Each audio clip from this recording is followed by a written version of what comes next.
Well, thank you for the introduction. I confess that I must have missed all of those Saturday night events that you were referring to with the American Academy, but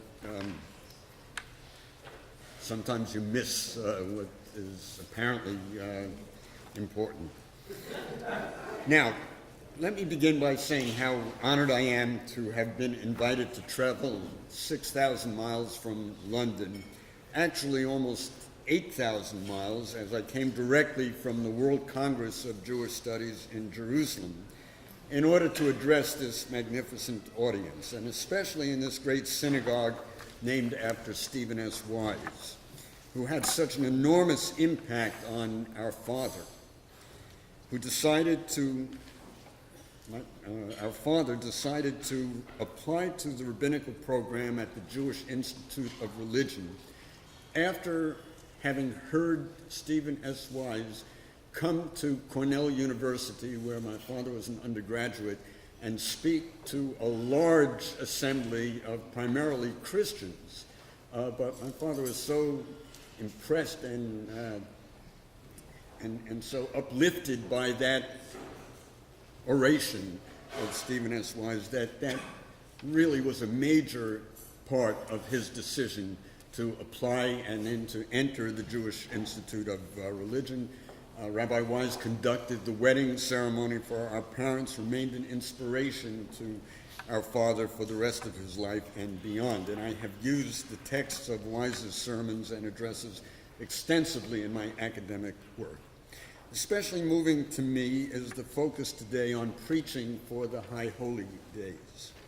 This brings back memories of the years immediately following my 1972 rabbinic ordination, when I was in the 5-year PhD program at Harvard and then teaching for 9 years at Harvard Divinity School. All the time serving as a part-time rabbi for a small congregation of about 125 families in a community to the south of Boston. I was there for 13 years. One of the major challenges and accomplishments that I had was to prevent it from increasing its membership to the point where they would need a full-time rabbi at that point. So I kept it at 125 families. Believe me that in the month of September, with the beginning of the academic year and the High Holy Days, it was like having 2 full-time jobs. During that period, I was a member of the Massachusetts Board of Rabbis, but because my congregational work was part-time and my academic work was full-time, I only went to 1 meeting per year. That was a meeting at the end of August, very similar to this meeting today, when ideas for the Yamim HaNoraim sermons were vetted and discussed. There were always 2 presenters who were taken from the greater Boston area. One rotated from Orthodox to Conservative to Reform. But the second presenter was always the same, Rabbi Harold Kushner, a name that I assume is familiar to all of you, author of When Bad Things Happen to Good People, several other wonderful books. Year after year, he shared with us ideas that were always stimulating and inspiring and worth incorporating into our own new sermons, including the 4 that I had to prepare for each year on Rosh Hashanah and Yom Kippur.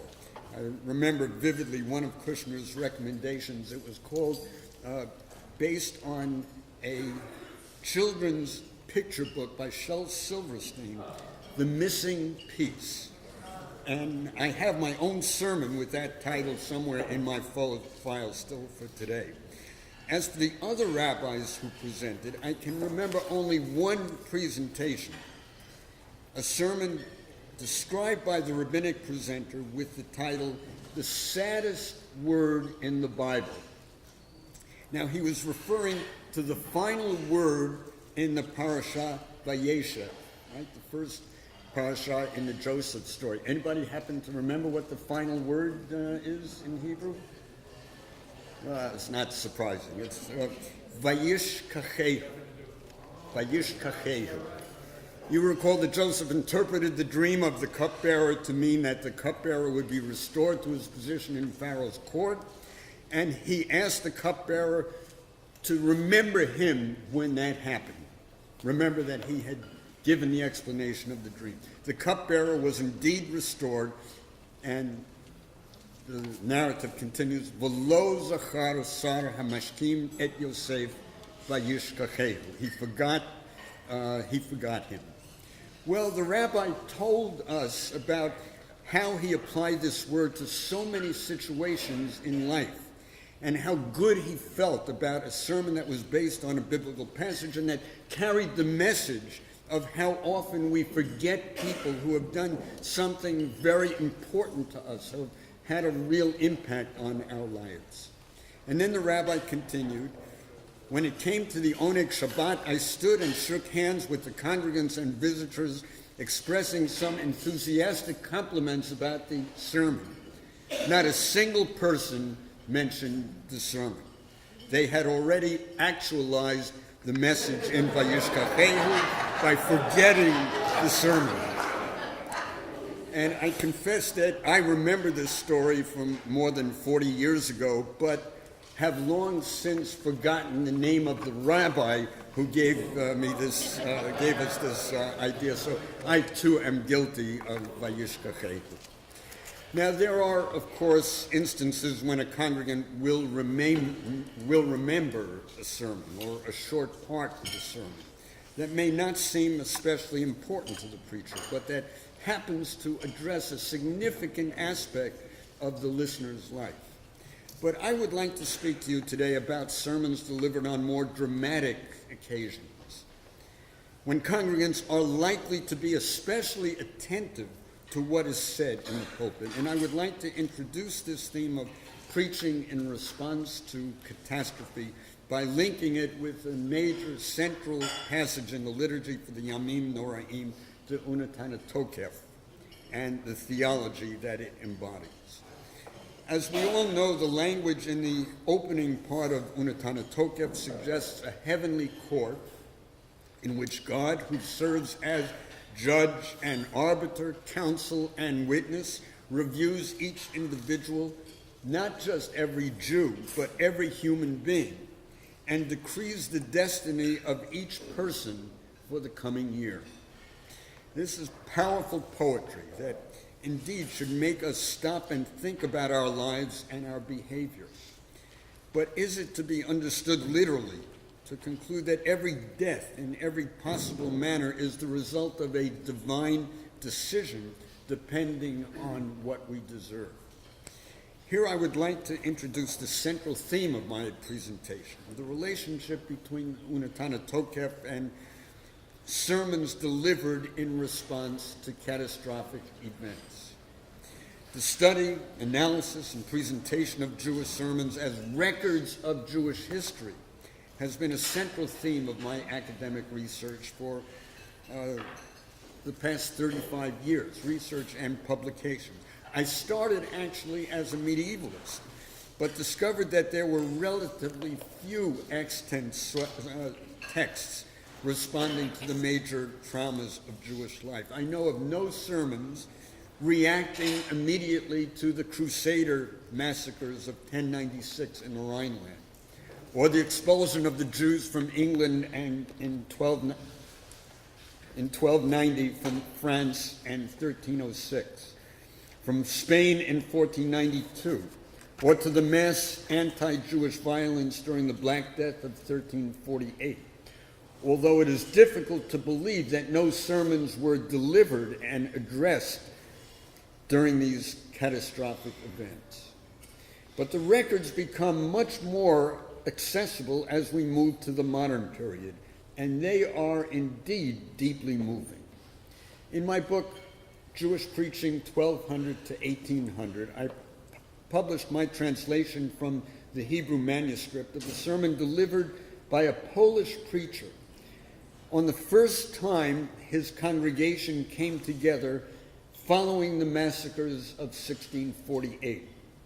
Here's an example of the theology underlying his response. I quote, "Look then and see how our sins must have prevailed, so that the evil Greeks, referring to the Cossacks, could have brought such discussion upon our people. Mipnei chata'enu, because of our sins, the number of dead has risen to thousands and tens of thousands. Indeed, they are beyond counting. End of quote. Following the pogroms of 1881, a monumental memorial service was held on January 18th, 1882, at the largest synagogue of St. Petersburg.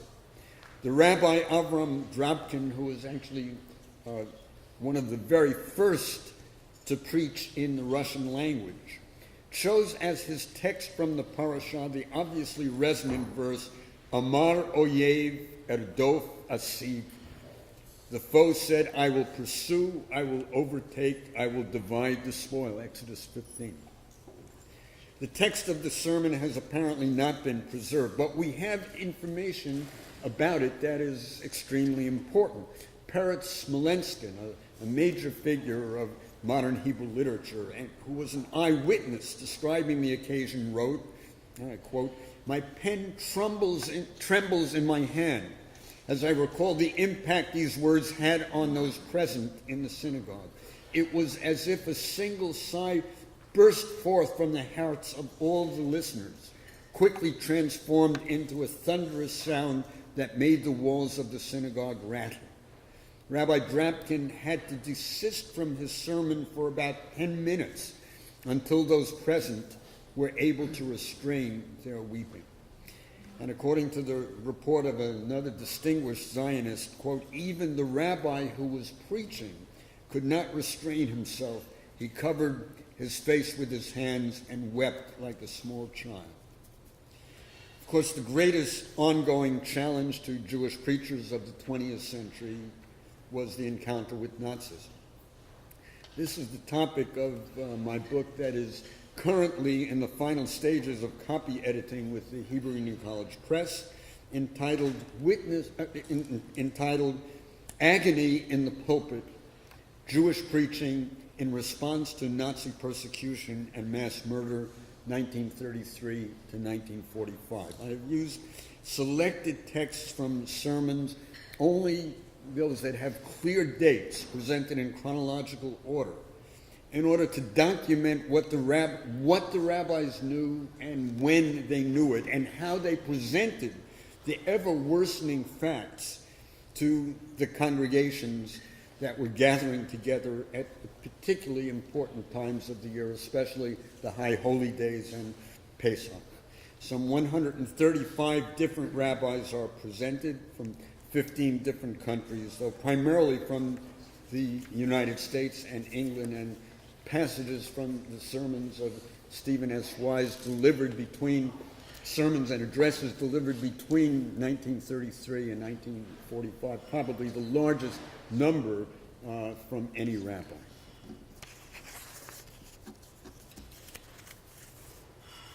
Now, I doubt that anyone here today has personal experience of such preaching during the period 1933 to 1945, although it is not impossible that there are some with memories from childhood of the sermon addressing this ongoing catastrophe delivered by their rabbi. This is why I believe it is important to preserve the texts of such memories. So as part of my presentation today, I have prepared a selection of such passages from the 1940s, all focused on the theme of the Untitled Chapter and its assertion that on Rosh Hashanah and on Yom Kippur, the fate of each human being is inscribed and sealed. But I have asked that the sheets are here, I have asked that they not be distributed ahead of time, but be available to you at the end, so that you can try to imagine yourselves sitting in a congregation in the 1940s and listening to your rabbi speak about the events in Europe. So the first example is actually given not on Rosh Hashanah or Yom Kippur, but on the 7th day of Pesach in 1940. immediately before Yisro. The preacher's name was Ephraim Sokolover. The sermon delivered in the great synagogue of Ra'anana to the north of Tel Aviv in Palestine.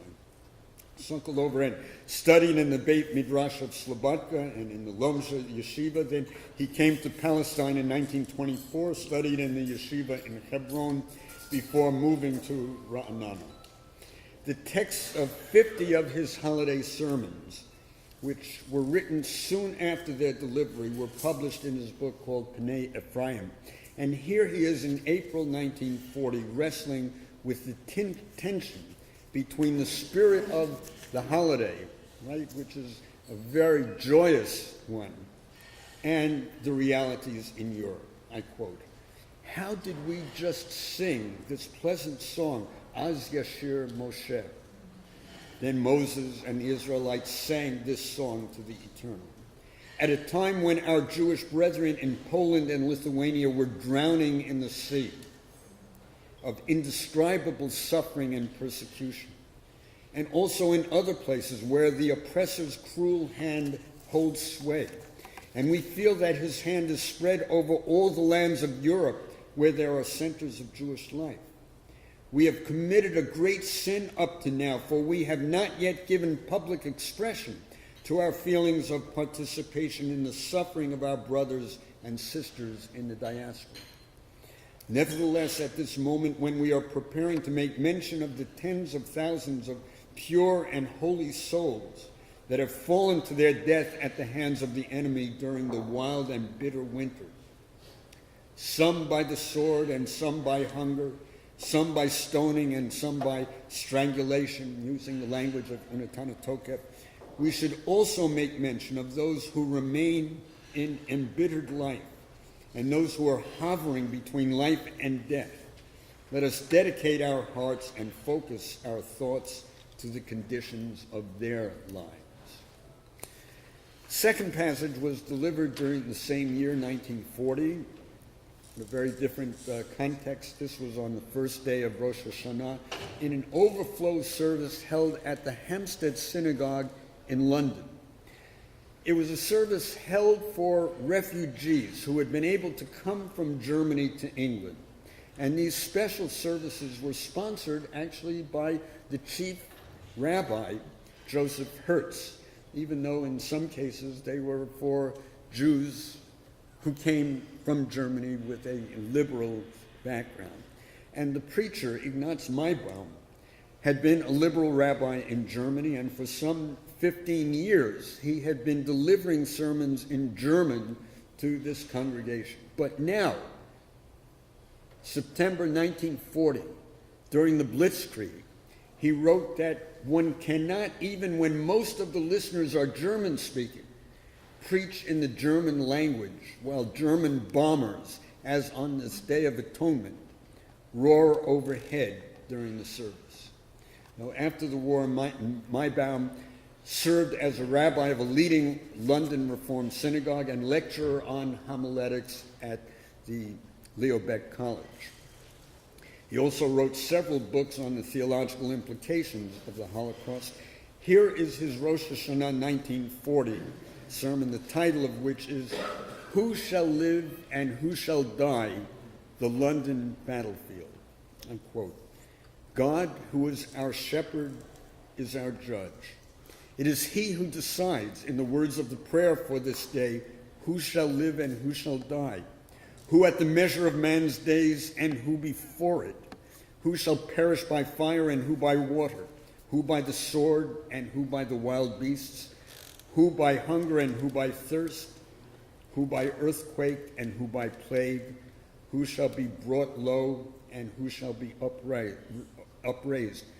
God decides who shall live and who shall die. Now, that seems to me like a surprisingly traditionalist theology for a preacher who was a Reform rabbi, but this was the message he wanted to communicate.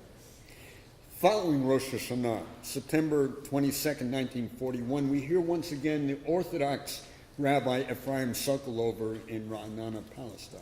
Quote, "If we come to describe the condition of the Jewish people at present, our Jewish people who dwell in pain and captivity in the lands of Inferno, hovering between life and death, we would be unable, nor would there be sufficient time, even to call to mind what has occurred from last Rosh Hashanah to this, based solely on the limited information and rumors that have come to us during the past year. How difficult it is even to process the current events. Let us recall all the cities and towns that have already been conquered by the obscene murderers, even those who are far from the front, those that during the 2-year period since the outbreak of war had accommodated themselves to the new situation of life in poverty and sorrow. Here too we have received terrifying reports from there about millions of Jews dying of hunger day by day. In Warsaw, the great center where so many Jews are concentrated, as well as in other great cities of Poland, the large number of the dying make it impossible to bring them all to burial. We now have a more concrete understanding of what is specified in the Untitled liturgy: who will die by water, who by fire, who by starvation. Remember, this is Rosh Hashanah 1941, before there is any policy of mass murder of the basic Jewish population in Europe being put into effect. I jump ahead now 2 years to October 1st, 1943, the second day of Rosh Hashanah, and Louis Hammer, a conservative rabbi at Congregation B'nai Shalom in Brooklyn, quote, "We now stand face to face. We are going through a deluge of fire, of water, of slaughter, of devastation. It is a war which is found on land and sea and in the air. Cities are burned and countries laid waste. Millions are killed and tens of millions made widows and orphans and homeless refugees. Myriads of our brethren have been killed with the sword, by hunger or by plague, as we shall soon read in our Unisana Tokef prayer. We are mournful over the tragedy that has overtaken mankind and must lend every effort to see the war to a successful conclusion. We must offer our sons to the Army and Navy and the other arms of our war machine. We must buy bonds and more bonds and bring every monetary sacrifice we can." And the following September of 1944, we have Reform Rabbi Louis I. Newman of New York, who said, as part of his Rosh Hashanah address, quote, "Soon we shall know, to paraphrase the words of the prayer Unatana Tokef, how many have passed away and how many came into existence, who has lived and who has died, who has accomplished the full number of their days and who has not accomplished them, who has perished by water and who by fire, who by the sword and who by hunger, who by earthquake and who by plague. For liberation means an end to the isolation which has cut off the enslaved countries from contact with the rest of the world." And my final example is by a French Orthodox rabbi, Jacob Kaplan, whose earlier wartime sermons were delivered in Paris, but who moved to Vichy after the German occupation, and then to Lyon. And here he is preaching on the first day of Rosh Hashanah, September 18th, 1944, in the synagogue of Lyon. Quote, yet the blessed hour has not yet sounded. There are our dear prisoners, there are our dear deportees, those who had been deported from France and whose future was still unknown at the time. For this last group, we do not know whether they are returning. There are more than 100,000, the population of a large French town. Will they all come back? How sorrowfully resonant in our hearts are the words which we read in our prayers today: who shall live, who shall die, who of natural death, who of accidental death, who by steel, who by fire, who by water, who by famine. at least we have retained a glimmer of hope. Now, few of those passages explicitly make the suffering and mass murder of the Jews the result of a heavenly decision written and sealed on the high holy days. But there are strong implications that God is indeed in charge of the events. To provide one simple alternative to that underlying theology of the liturgical passage, Untitled Chapter, here is Rabbi Jacob Rudin of Great Neck, Long Island, in a sermon delivered on Erev Rosh Hashanah, October 2, 1940, entitled God in the Blackout. And I quote, "Where is God in this blackout of humanity? God is in the blackout. God is in the blood and misery, in the tumbled homes, in the destroyed cities. He is in the air raid shelters. He is in the heavens that rain destruction. God is in the war because men refuse to fashion peace and to live in brotherhood." Well, I turn now to the American context of challenges to rabbinic preachers, occasions of catastrophe or potential catastrophe. In the American experience, where rabbis had to make extremely difficult decisions about the theological implications of their preaching. Think of the Sephardi rabbi Saperstein of Philadelphia, preparing and delivering a sermon on Shabbat morning, July 4th, 1863. Now, the significance of that is that the date, it happened to be on the 17th of Tammuz, right, a fast day, on the third day of the Battle of Gettysburg, when the fate of the battle was still unknown, when there was a serious possibility that the Confederate forces would break through the Union lines and actually threaten Philadelphia 120 miles away. Those were the circumstances under which Saperstein had to deliver that sermon. And it's an extraordinary text and very deeply moving, delivered before the news of the Union victory was available. Abraham Lincoln was shot while sitting in a stall at Ford's Theater in Washington, D.C. on Friday evening, 14 April 1865, which happened to be Good Friday for Christians and Chol HaMoed Pesach for Jews. Though reports of the shooting appeared in the morning newspapers, many Jewish preachers learned of Lincoln's death only during the Shabbat service. And in one case, and this was a rabbi in San Francisco, and the description is quite extraordinary, he had prepared a sermon, and as he stood up and was walking over to the pulpit to deliver the service, somebody, an officer apparently, handed him a slip of paper that said, "Lincoln is dead." And he had to function after that. So he broke down in tears, but then, according to somebody who was in the congregation, who was apparently a newspaper man, it was a Reformed congregation, and took notes on it, delivered an amazingly moving sermon.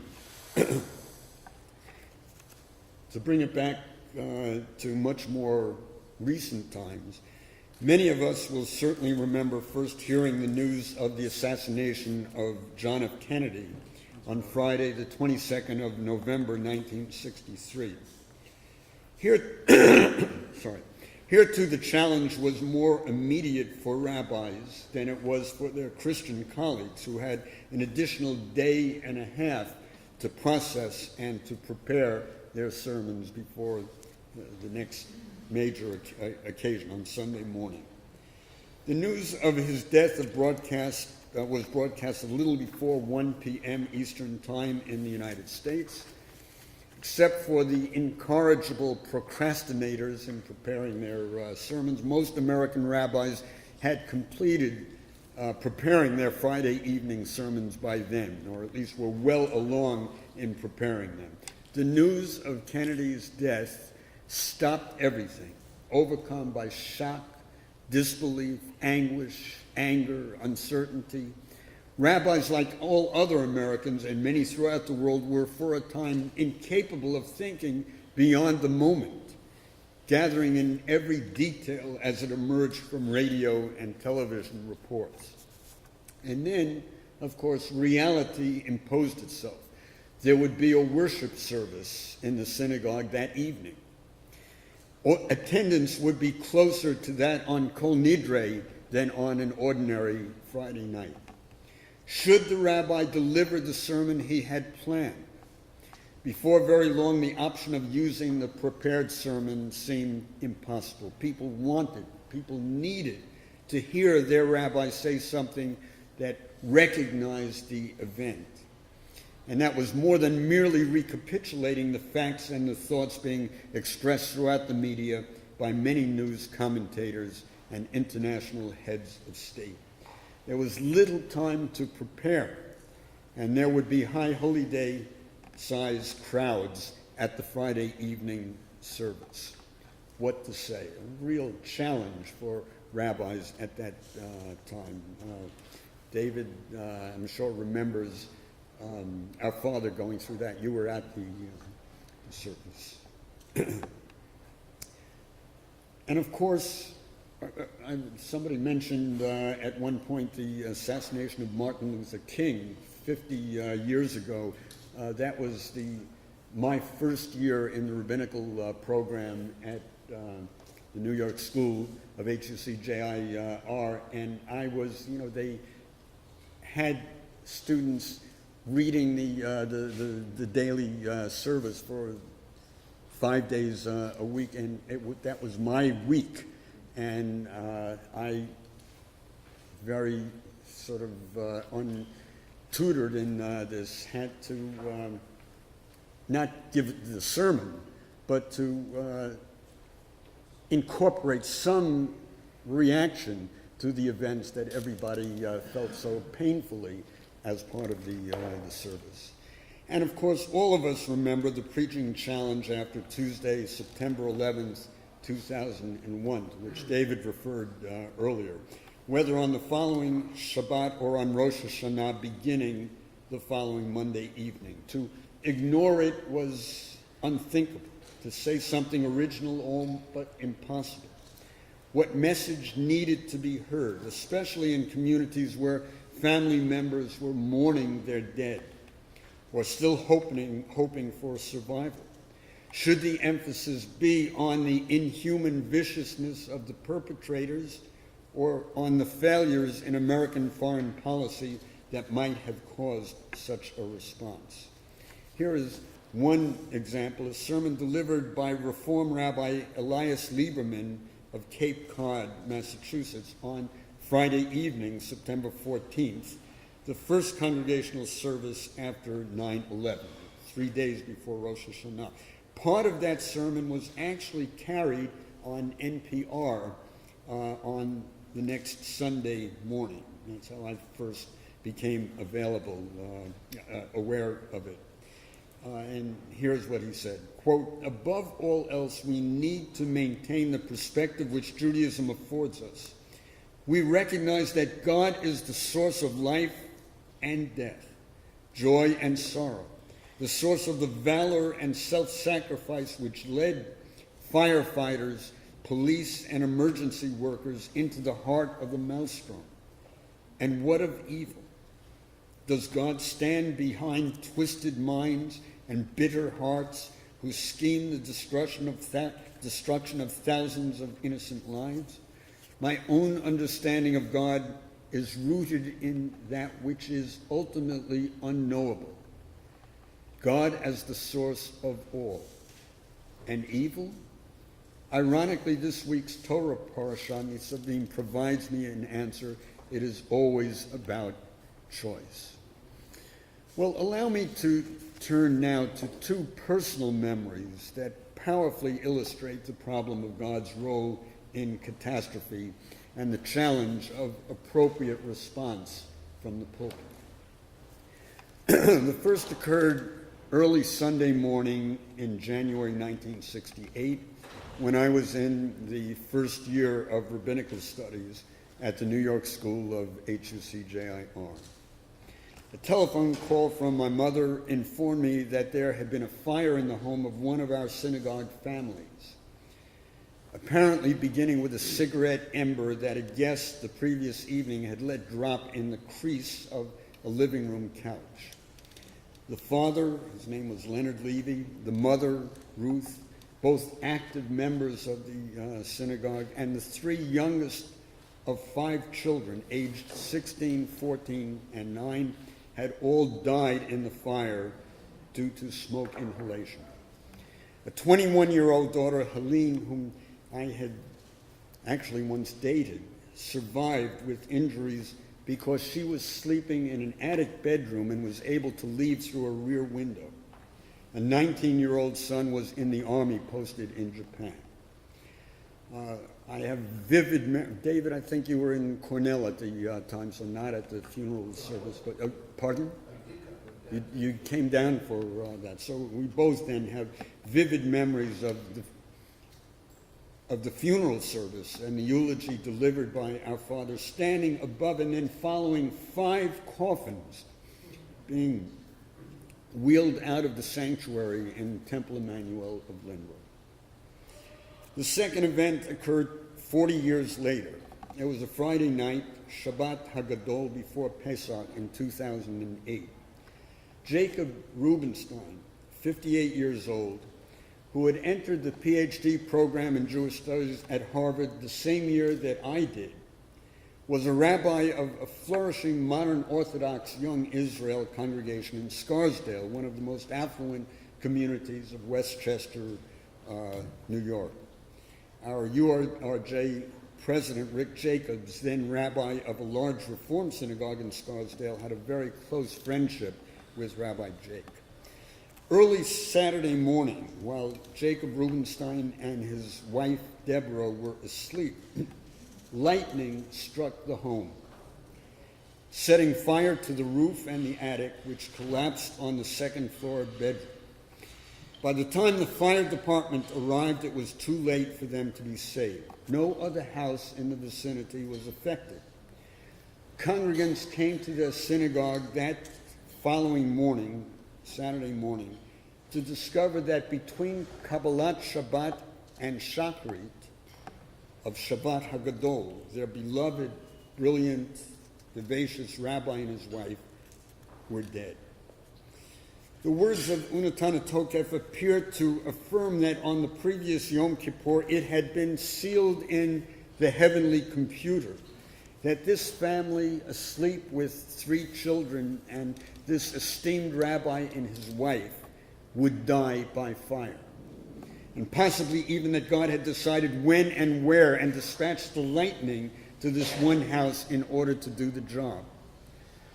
I suspect that I am not the only one who finds such a belief deeply problematic, and I would not be surprised if not only members of our Reform congregations, but many of the Orthodox members of Rabbi Rubenstein's congregation found it problematic as well. Presumably the associate rabbi of the synagogue had to conduct the service and to say something to the congregation during that Shabbat service, or at the service for the first day of Pesach. What an example of preaching in response to catastrophe that must have been. There are, of course, also catastrophes of natural disasters. You remember that in 2004, a Category 4 hurricane named Ivan caused the cancellation of Rosh Hashanah services in synagogues throughout western Florida and coastal Alabama, Mississippi, and Louisiana. What did the rabbis say in their first sermons when their congregations reassembled? In 2005, Hurricane Katrina in late August was one of the deadliest in the history of the United States, causing death to at least 1,250 people and the evacuation of 1 million inhabitants of New Orleans and its suburbs.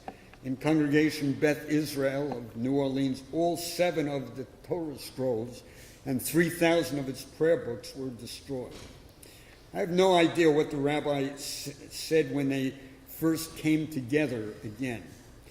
But the Israeli Orthodox rabbi, Ovadia Yosef, some of you may recall, said publicly that Hurricane Katrina was God's retribution against America for pressuring Israel to abandon Gush Katif in Gaza.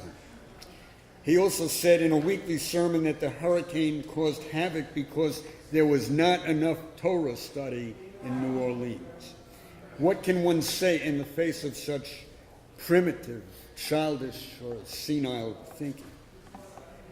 You may recall that these statements were strongly condemned by the director of the Religious Action Center. To turn to a more recent event, I'm not sure how much publicity was given in the American media to what happened in Grenfell Tower in London this past June, although I discovered to my surprise that in the yesterday morning's New York Times, on the front page, there was an article entitled "Tower Fire Lays Bare Divided Districts Tensions." Well, for London, 24 stories for a residential building is quite high. The Grenfell Tower in the Kensington and Chelsea borough of West London was completed in 1974 with renovations in 2016. It contained a total of 129 apartments. While the borough itself has many extremely wealthy residents and some of the most expensive houses in the world, the great majority of those who lived in the Grenfell Tower were poor, a multi-ethnic population including a high percentage of Muslims, many of whom were observing Ramadan, fasting, and praying in nearby mosques. On the night of June 14th, 15th, 2017, at about 1 o'clock in the morning, when many of the Muslims who had come from their mosques were sleeping in preparation for Ramadan pre-daylight meal, a fire broke out on the 4th floor. The fire department was summoned, arrived quickly, and determined that the source of the fire was a malfunctioning refrigerator freezer. Thinking that the fire was under control, they sent out messages to the residents that they should not try to use the single staircase in the building, but rather they were instructed to wait in their flats until notified and rescued by a member of the fire department. What the firemen did not know from inside the building is that the fire had already spread to the exterior, particularly the recently installed external aluminum cladding and insulation, and that it was by no means under control, but quickly spreading to the very top of the building. Firemen trying to walk up the staircase to help the inhabitants descend were soon prevented from going any further. While some inhabitants from the upper floors did make their way down, many were trapped. At least 80 were killed in the fire. In many cases, the bodies were unrecognizable without DNA analysis.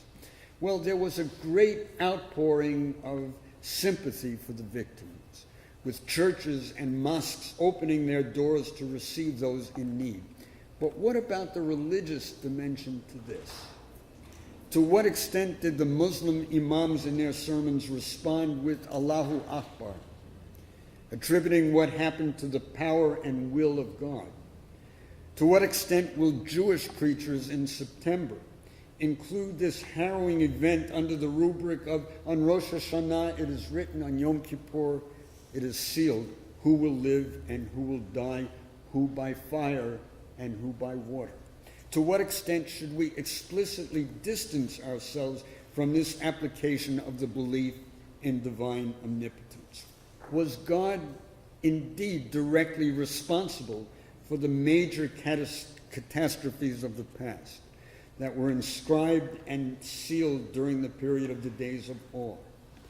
These are the theological questions that each of you must determine if you will be dealing with such events in your sermons. Here I would simply point out that one late 15th century Spanish rabbi, Isaac Arama, maintained that the judgment on the high holy days does not apply to death due to natural causes, but only to special kinds of death that are clearly punishment for the sins of the individual. That is an extremely important distinction because it leaves natural causality intact, free of divine manipulative intervention. It means that even the most saintly person who carelessly steps out into the street before an oncoming bus will not be miraculously saved because of his or her merit. It means that a good, decent person who becomes deeply depressed, and we all know that such things happen, and decides to end his or her own life by jumping off the top of a tall building will not be miraculously saved because the suicidal decision was irrational. It means that a cruel, malicious, self-centered person may indeed live out the coming year, not because he was sealed in the book of life by some heavenly court, but perhaps because he eats a healthy diet, exercises regularly, and pays for the best possible medical care. I conclude with a final message pertaining to the Untitled Chapter liturgy, based on an article I published in the Journal of Reform Judaism back in 1981. The original source of the climactic sentence is a statement appearing in several midrashim. Shlosha dvarim mevatlim et hagzera. Or in one version, gezerot ra'ot. Three things annul the decree, or the evil decree: prayer, charity, and penitence. Now, I'm fairly certain that we all agree that tefillah, tzedakah, and teshuvah are important and valuable. But we probably all agree as well that there is no guarantee that observing these three ideals will also annul the evil decree. The statement in the medieval Untitled Chapter introduces two apparently minor, but actually extremely important changes into the original wording from the rabbinic literature, where the Midrash states mevatlim, meaning to annul or cancel. The liturgical formulation substitutes the word ma'avirim, meaning literally cause to pass. And where the Midrash says et hagzera, the liturgical passage adds a single word and states et roa hagzera, not the decree itself, but the evil or the evil consequences of the decree. Now, Max Artz, former vice chancellor of the Jewish Theological Seminary, wrote a commentary on the liturgy of the days of awe, and in discussing Untitled Chapter, he wrote, quote, "The prayer reaches its climax when it assures us that it is within man's power to annul an evil decree." Now that does indeed seem to be the message of the midrashic source, but the liturgical passage tells us something quite different, that penitence, prayer, and charity can make the evil consequences of the decree pass. The tragic death from fire of Rabbi Jacob and Deborah Rubenstein, and of the 5 members of the Levi family, and of the 80 inhabitants of the Grenfell Tower, would not have been averted by greater penitence, prayer, or charity, any more than the victims of Nazi persecution and mass murder could have been saved by greater penitence, prayer, and charity. Such catastrophes, and there are so many other examples in the world, bear a potential for evil consequences. They can poison, embitter, fill us with anger and self-pity, blind us to the needs of others, turn us away from God. But the evil consequences of even the most fearsome decree are not inevitable. If penitence, prayer, and charity cannot change the external reality, if they do not ensure that the fire department will be able to quench the fire, or that the physician will be able to cure the malignant cancer, or that the undeserved suffering of so many millions of children throughout the world will be quickly ended.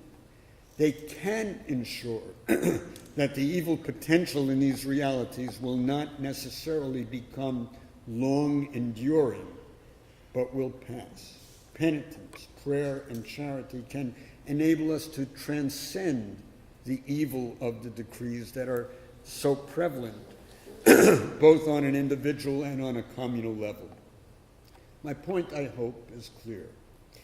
There are occasions when it is simply not enough for the rabbi to lead a discussion about the week's Torah parasha, or to share a half-worked out idea, hoping that listeners will fill out the time with their own responses. There are occasions of catastrophe when people in the pews need to hear their rabbi, or pastor, or priest, or imam speak with proper balance of anguish and reassurance, of humility and authority. At such times, saying the wrong thing can make matters worse, and careless formulations may arouse unexpectedly negative reactions. They are certainly not occasions for the preacher to try to be impressive, self-indulgent, or even especially original. But the sermon at its best can, even under such circumstances, play its role not only as an educational instrument, but as an aid toward healing. Will this kind of preaching in response to catastrophe be relevant to the approaching days of awe? The obvious answer is we simply cannot know, as so many of these events are catastrophic precisely because we do not expect it.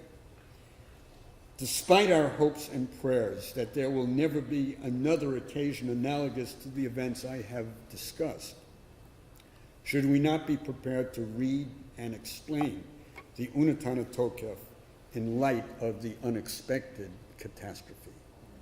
Thank you.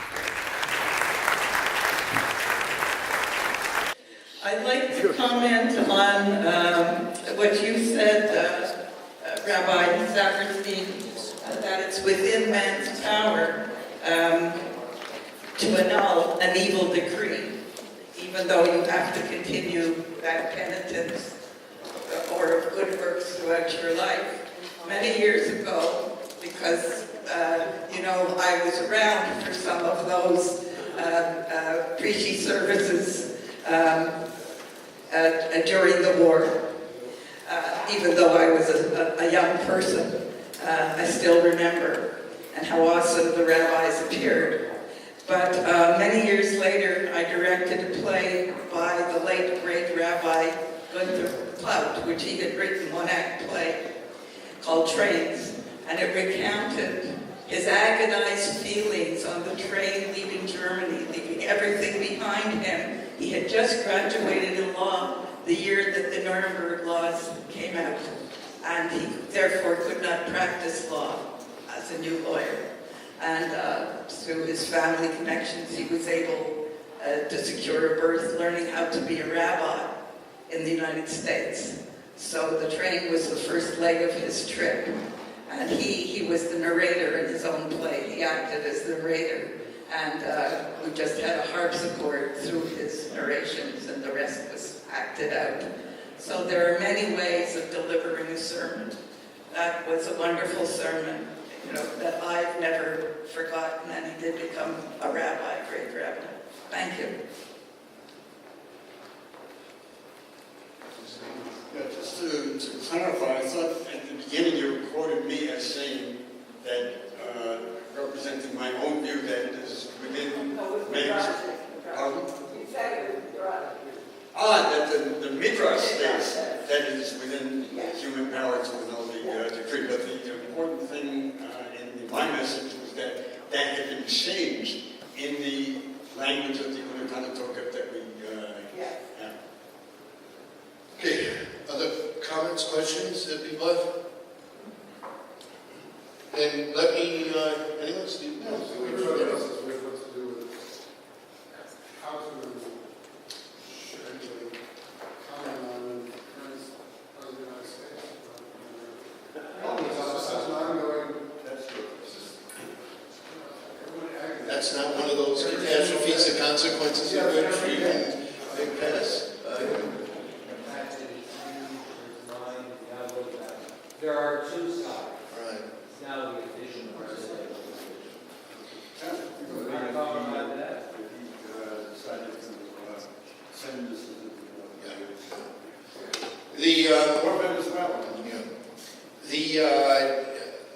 The question I think everyone heard is about what do you say about Trump?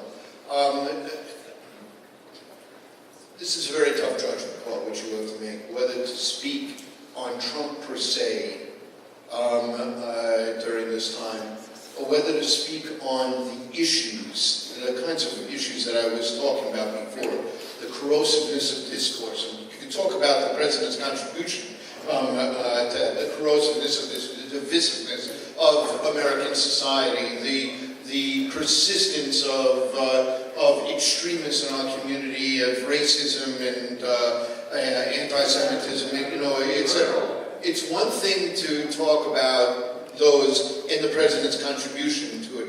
The question of addressing the president per se on the high holidays is a decision you would have to make. My personal instinct would probably shy away from focusing just on the president. Although I suspect we're going to have some very interesting sermons that will do just that, and will be very helpful to see how people address that. So yes, I think it's not. I believe it's something you don't avoid in talking in specific terms. But I think on the high holidays that setting it in the context of some of these broader issues will probably allow for people to hear it more openly than a direct focus only on the president's primary organizing principle. Just again, a gutted thought. I really hadn't. I'm not going to be preaching this high holiday. I'm going to be with my family, which has been my minhag since my kids were old enough to understand services. So I actually hadn't thought about it, but I would, that would be my gut reaction to it. It doesn't mean at another time I wouldn't. I might not do something directly on some of these. But I'm deeply concerned about what the president does. I'm more concerned about the persistence of racism and sexism and the structural issues in our country. If Mr. Trump were not president tomorrow, it wouldn't change any of those. Therefore my gut instinct is to deal with some of those broader issues. So I have a question for you. I talked about, first of all, a number of people came up and asked me about why I didn't talk about the Kotel and the conversion bill in Israel. And the conversion bill, I think most of you know that this particular formulation of the conversion bill actually affects modern Orthodox rabbis more than it affects the Reform conservative movement. The broader conversion issue, of which this is a part, has enormous effect on the Reform and conservative movement. But this particular one brings in also modern Orthodox rabbis and its impact. The one thing I do want to ask, if people are going to be touching on this, is just keep in mind, if they decided tomorrow, we're going to just stop the conversion bill, we're going to let the Reform conservative movement do whatever they want at Robinson's Arch near the Kotel, we'll build it up however they want, we'll take care of it. Absolutely nothing changes for us synagogues, nothing changes for our rights of the non-Orthodox Jewish community in Israel. And if people are going to be talking about this, I would simply urge very, very strongly that you use it as the current controversy is a gateway to talk about the broader issues that are at stake in terms of the future of Israel, and whether it's going to be in Israel for all Jews, etc. And again, there may be people with different views on this issue in the room, but I think that certainly for those who are connected with the Reform, Conservative, Reconstructionist movements, the kind of views that I'm talking about are the core concern we have about what will our role be in Israel, and time running out to actually make the kind of changes that would help us as Am Echad to believe that we have a direct role in our religious life in Israel. So I would just urge people to keep it in that context. Mark, do you remember off the top of your head, be able to tell the story of of the Sabbaton Boreas, the Gettysburg sermon in terms of the president in his speech?